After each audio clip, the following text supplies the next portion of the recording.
Okay okay okay okay okay okay బాగా చేసుకున్న తర్వాతనే మనము తెలంగాణ దర్శకుల సంఘం నుంచి కార్డ్స్ ఇష్యూ చేయాలనుకున్నాము. దానికి కూడా సంకోచించే రోజుల్లో ఒక 5 రవీంద్ర గారు, శ్యామ్ గారు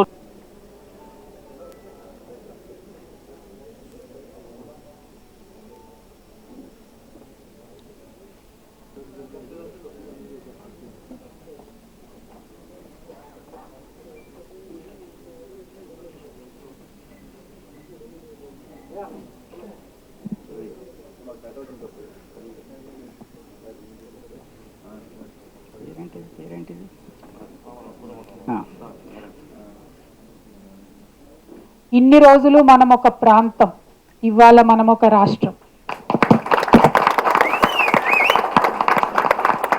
భారత రాజ్యాంగం ఇచ్చినటువంటి హక్కులు ఎన్నో ఉంటాయి. ఒక ప్రాంతీయ అస్తిత్వ ఉద్యమంగా ఉన్నప్పుడు మన పరిస్థితి వేరే, ఇవాళ రాష్ట్రంగా ఉన్నప్పుడు మన పరిస్థితి వేరే. ఆ మైండ్ షిఫ్ట్, ఆ కాన్ఫిడెన్స్ అవన్నీ కూడా దయచేసి మనం కూడా తెచ్చుకోవాలి. అయితే సినిమాకి సంబంధించి మరి ఎట్లా డెవలప్ చేయాలి, ఏం చేయాలి, మన వాళ్ళని ఎట్లా పైకి తీసుకురావాలి అన్నటువంటి ఆలోచన చాలా పెద్ద ఎత్తున జరుగుతూ ఉన్నది.